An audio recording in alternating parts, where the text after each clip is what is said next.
Um, All right, cool. Just we're all on the record now. Keep the racial slurs to a minimum, and Okay. yeah, problem. Did you notice the backdrop, Brennan?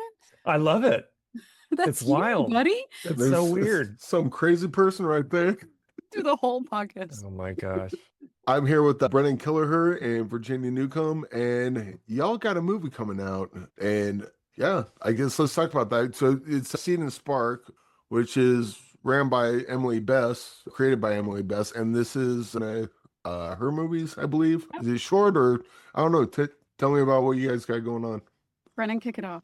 Yeah, Emily and I co-wrote this short film called Mr. Jesus, which is about a down on his luck actor who wakes up one morning to discover that his image has been stolen to create a Gen AI Jesus. And now everyone thinks he's the second coming. So we're actually crowdfunding for it right now, and we will be shooting the thing mid-September. Yep. Went straight in. That's the confidence we have. Yeah, So is this going to be a short feature length or what's the? it's a short film, but yeah, we're talking to folks about the potential for after we release this and take it out, extending it into a feature or even a series. But for now, we're just making the short. Yeah. So what's this, Virginia? Obviously, like seen plenty of things you were in, and Brennan, you've been in some stuff too. But indie film, not an easy racket to get into. Some may not even call it a racket. They may call it a labor of love because that's pretty much all you'll get from it. But putting together an indie crowdfunding campaign on top, like making a movie's tough enough. And then I've heard that just doing a crowdfunding campaign is like its own different set of headaches. What kind of stuff have you guys had to go through trying to get this off the ground and get going? Stakes are high because we're working directly with the person who wrote the playbook on this stuff. And it's funny because I think a lot of people just assume that Emily Best is crowdfunding her movie, like no sweat. She'll just roll right through this. But it is. It's a lot of work. You go in committing to it being a short-term, full-time gig. And we've got 6 people on this thing. A lot of people go in, just a couple folks. And we're looking at multiple things right now. Obviously, we need to make money, and any short has got to raise funds. So whether you're crowdfunding or applying for grants or coming out of pocket, everyone is taking risks to fund a short film. But this is more than just that for us. It is definitely about starting a conversation around AI and where we are as artists within that and how we can move forward with audience and participants in that conversation. So that's probably the most important thing to us, and collecting funds along the way is going to help us continue to do that. I think crowdfunding is great to set the stage for taking what you make seriously. Like I think a lot of indie artists are, we'll make it and we'll see how it goes, but going ahead and committing to this is something that I want to put out into the world. This is a great way of doing that because you immediately have to. You immediately start working with the people that you're going to make the movie with, which just creates great collaboration dynamics. And then there's no turning back, right? Now you've told the world that you're making this thing and you've gotten them on board and excited about doing it. And I think it just helps get the train moving and put really good energy into money's energy, really, at the end of the day. Yeah. So how you're intentionally using that energy is, I think, really a great opportunity for artists who can get stuck in not doing. So that's my pitch on crowdfunding. It's also not just any crowdfunding. It's and besides the fact that we're working with Emily Best that created Seed and Spark. Seed and Spark is specific for movie crowdfunding. Like you're not trying to build a new calculator or a new bicycle or whatever. Like the Seed and Spark's designed for movies itself. What's some of the other than working with Emily Best, what's some of the advantages that Seed and Spark have that other crowdfundings don't? Seed and Spark, they're the number one crowdfunding platform for independent storytellers. Film, yes, series, extending into other media as well. And one of the reasons that it is the number one platform is they have crowdfunding experts who will, when you submit a project, they will give you feedback. And basically, before you launch your campaign, they make sure that you're as ready as you can be so that you're not just basically putting in some info, clicking submit, and then just hoping that people will find this campaign.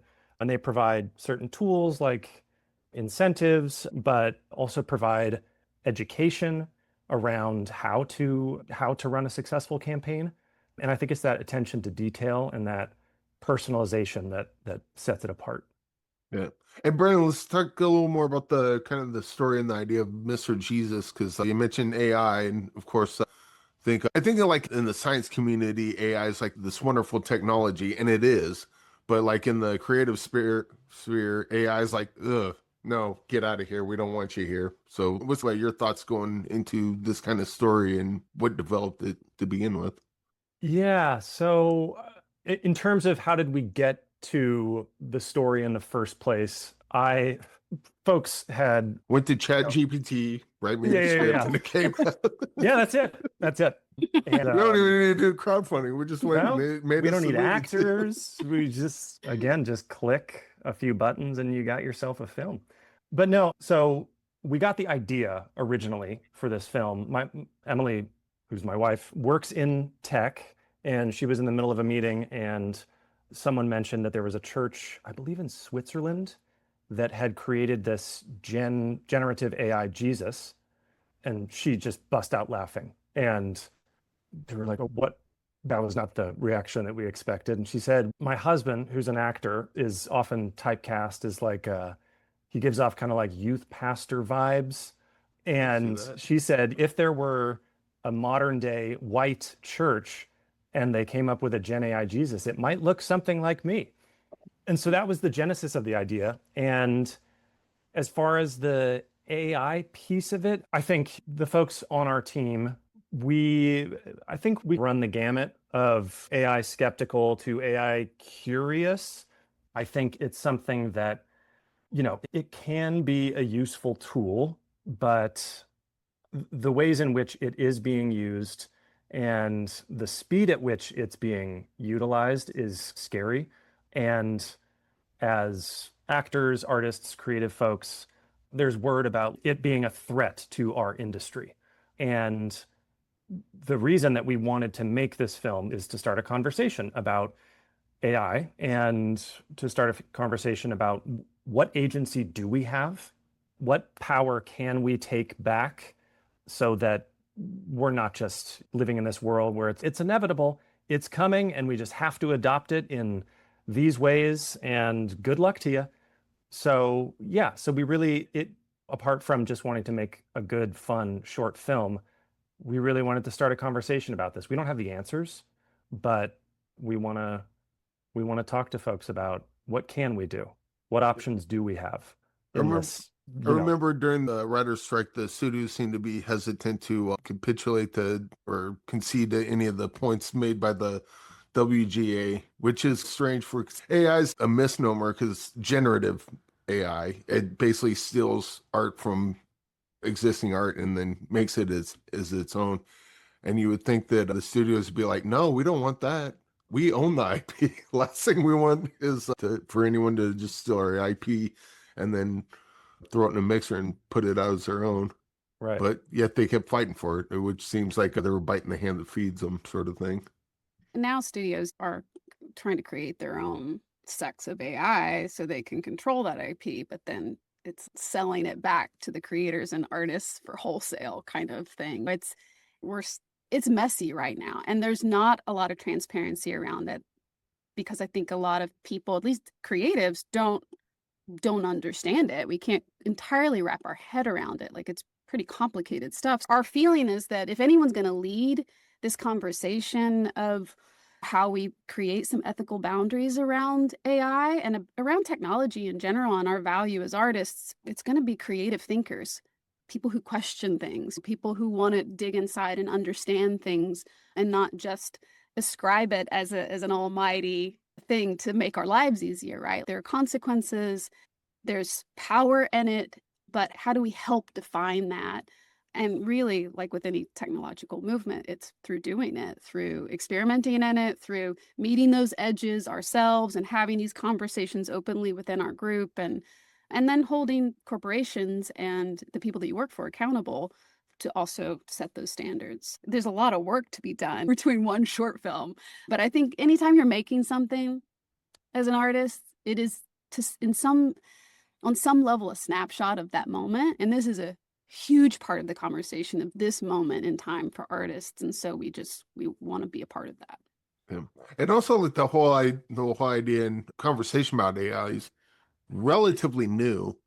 And then so like you do the crowdfunding for Mr. Jesus that comes out, and then 10 years later, and I guess the question is how far are you digging into this? Because like when you're jumping on something new and then time goes by, you look back and you go, oh, I was way off. We do not have flying cars in the year 2000, that sort of thing.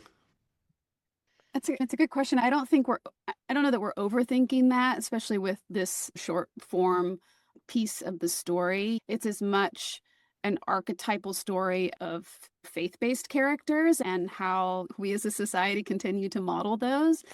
And as much as it is this current moment in technology and the unknown, for me, it plays in that philosophical space a little more.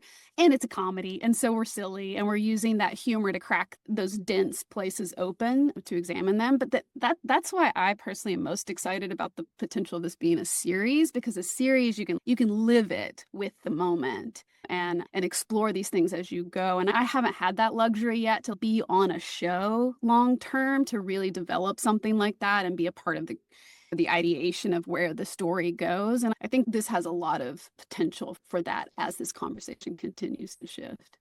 Or it becomes stale next year. We don't know, but right. We're not trying to have too hard of a grip on that right now. Do you guys have, I'm assuming, are you focused on the short right now, or do you have further stories if this thing hits, like we're jumping right in, like we know exactly the story we're going to tell and hop in? Like how far ahead on the story are you in that regard? A lot of conversations and loose outlines. Yeah, Brennan. Yeah, I would just piggyback on that. Conversations and loose outlines. Emily, who co-wrote, but really was spearheaded this whole thing. She's got a vision for where this could go, should we turn it into a series. And yeah, right now it's really early stages, just kicking around like ideas for, oh, wouldn't it be fun if there was a scene or there was an episode where, but yeah, no, we're right now we're heads down focused on the short. Trying to raise the first kid first before. Yeah. Exactly. Gain the confidence of, oh, I can be a parent. Let's try this again. This wasn't so tough. Yeah. Trying to do it again. This was hard as hell. Why did we think it was so easy? Yeah. So as a father of two children, that's right on. Yeah. Our first one led us to believe, oh, this is going to be a piece of cake. As an uncle of many children, it's a piece of cake. But, yeah.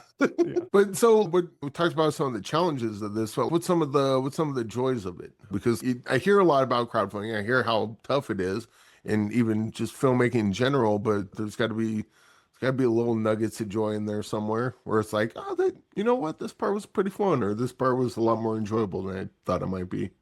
Anytime this group of 6 is together, just making a silly social media video, making the crowdfunding campaign video, which was a ShamWow spoof. It's like none of that matters. That's the magic of this group and why it's going to be fun and why we all drew to each other anyway, is that when we get together and play, that's all we got to do. Like we're all pros in what we do individually, and we come together and don't overthink it and ask too many questions and that. So that's the fun, and that's actually the nugget that keeps moving us forward. The crowdfunding and all of that, it's just a necessary component to what we have to do to make it practically happen. But yeah, it's almost effortless every time we get together. We're a silly group. As serious as we are about the big topics and about how to do this in a communal and conscious way, we're pretty much just a room full of clowns. And I think that's a great intersection of things.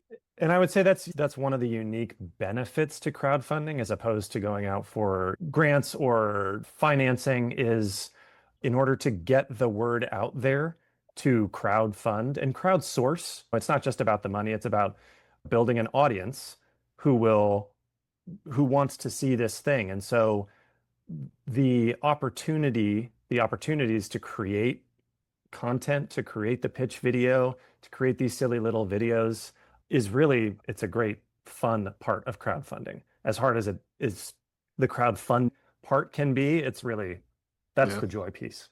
And just because I'm an a-hole, I'm going to drag us back into the dark reality. So you do the crowdfunding campaign, you raise everything, you make the short, you make the movie, you make whatever you're going to do.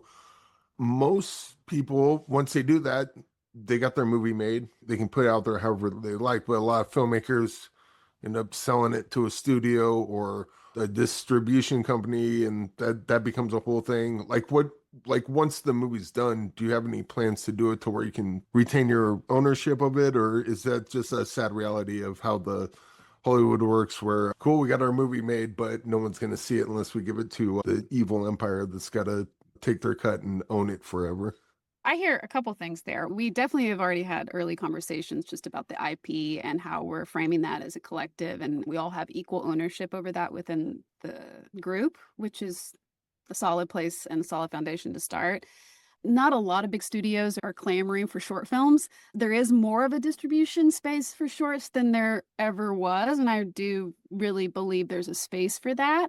Going in and trying to think you're going to make a ton of money at it is probably ill-advised, but similar with the crowdfunding campaign and what we want to do with this film is start conversations. We have some outreach ideas. We'd like to do partner screenings from churches to tech spaces. The cool thing about shorts is you can screen a short and then have it be a hybrid event. You could do a panel with multiple different thinkers in these spaces, and I love crossover stuff. Or it could be a part of a block of other similar themed screenings. That's one thing we want to actively do. But then also we want to play at some fun festivals. Between all of us, we're alums at some pretty great festivals. And so we'd love to play that sphere and build conversation around the topic, build awareness around these creators and what we can make and what we would want to make further from here, and let it grow. I like the approach as a producer of letting your film tell you what it wants to be as you go. We already know, like, our job is to make a fun, good movie,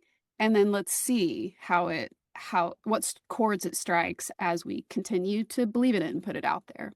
Has any of the crowdfunding advertisement gone the Jehovah's Witness Mormon route where you go door to door, let me talk to you about Mr. Jesus? No, not that one. This movie we're trying to make. Yeah, every conversation we're having with people, strangers, neighbors, is real. Yeah, we're taking a page from the Jehovah's Witness book. No, no, I don't think there's any sort of. We got a Betamax here. We would like you to. Yeah, no sort of evangelism. It's really more just about pitching this story to people. Again, we keep talking about it, belaboring the point, but conversation is an extension of community. And I think that's the other piece of this is in this world that is increasingly fractured and we live in these silos. And now with AI, where it's like it's taking that community piece away from us. And I think that's something that we're trying to build with this campaign and eventually taking this film out there.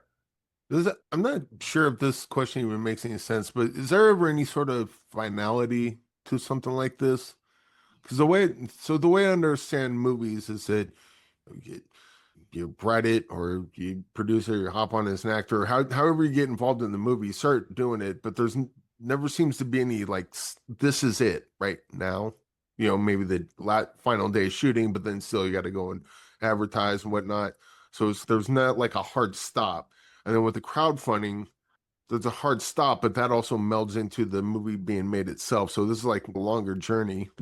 Is there a horizon, or is it just going to be one of those things that kind of just... It's an interesting question because it feels very human. I'm not even sure what the question is. No, I like it. I like it because I think it really speaks to how artists think a lot. Yeah. And I don't know, I've gotten to this place with my creativity to where it's all fluid. It's all interconnected. Everything I make, every stage of something that I make, I don't feel as linear with it as maybe I used to where I would really be striving for that horizon. Get the job, get on the job, finish the movie. Oh, the movie might go to a big festival. Oh, the movie might get released. Oh, maybe I'll get residual.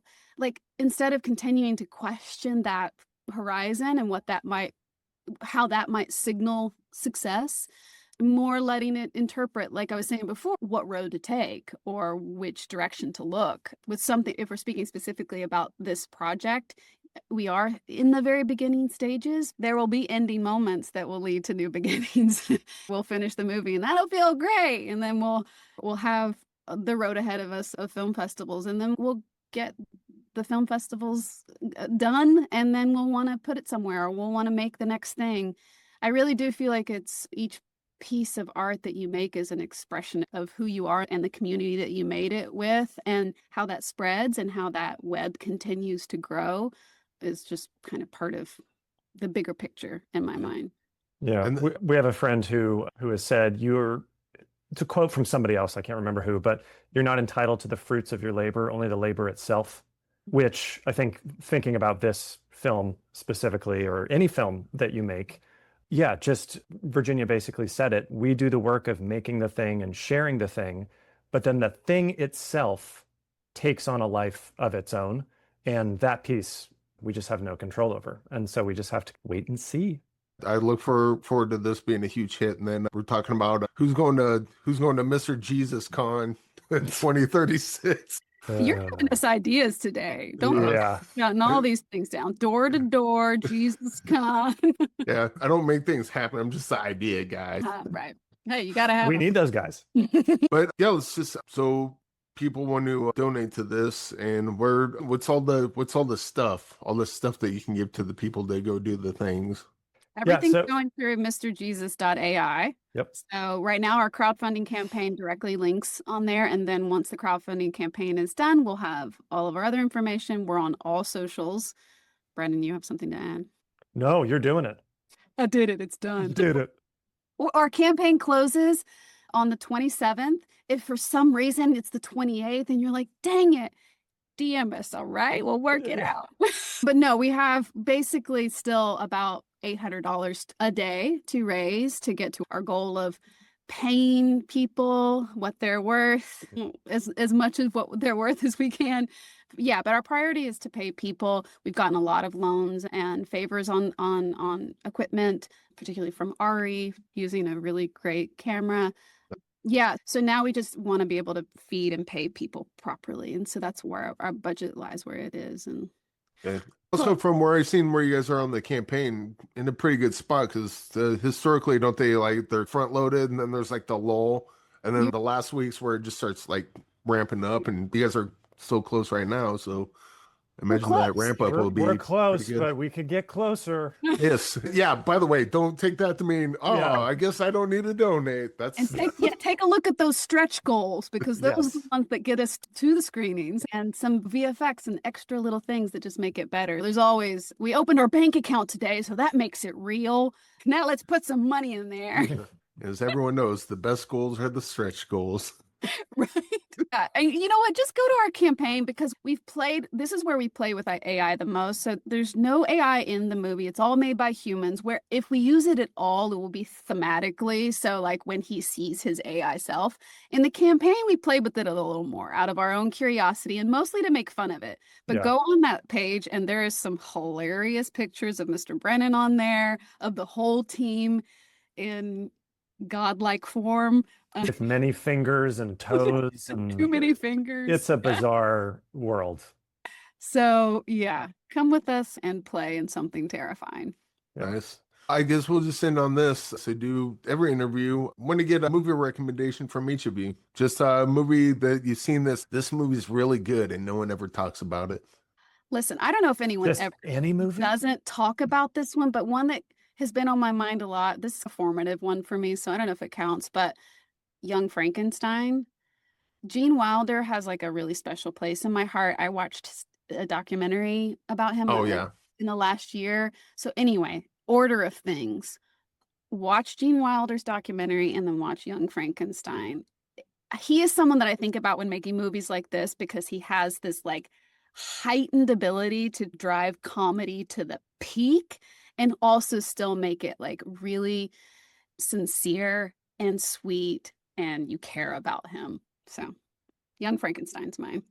And Gosh, Brennan, remember, this will go on your permanent record. So yeah, like, Will, like I said earlier, I have two kids and I suffer occasionally from dad brain where I just can't remember anything that I've seen. But for whatever reason, the first movie that popped up into my head, I think it's a film that a lot of people haven't seen. It was from 2007 called Snow Angels. It's oh a God, David Gordon Green yes. film with Sam Rockwell, who is one of my favorite actors, a hero of mine. Yeah, it really struck me. I don't want to give too much away, but if you Angels. haven't seen Snow Angels, I don't know where it's streaming, but check it out. Do your own work, folks. Yeah, do Yeah. your own work. That You can Snow Google. Angels and Dancer in the Dark are two movies that I've seen Mm, that like just absolutely destroyed me by the end. It was, yeah. dude, you got to watch that. It was like, you want to watch it with me? No, I never want to watch it again. Yeah. But you No. got to watch it because it's that good. Yeah, no, it's not a Snow Angels, it's not like a sweet, funny popcorn movie. It totally is until it's not. Until it's not.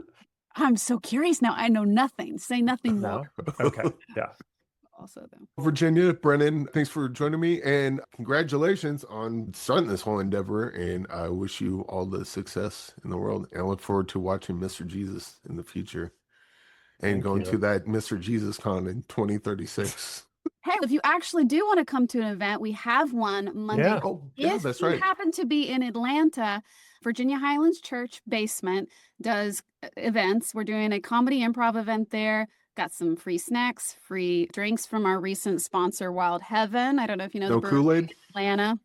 We're going to keep the No Kool-Aid. Kool-Aid out of it, but Good also idea. another great idea that I'm putting down just in case we want to go full parody. Yeah, so if anyone's in the Atlanta area or you know anyone, you can register and check everything out on our site. Excellent. All right. Thanks for joining me. And yeah, good times and great oldies. Praise Mr. Jesus. Praise be. Thank you, Eric.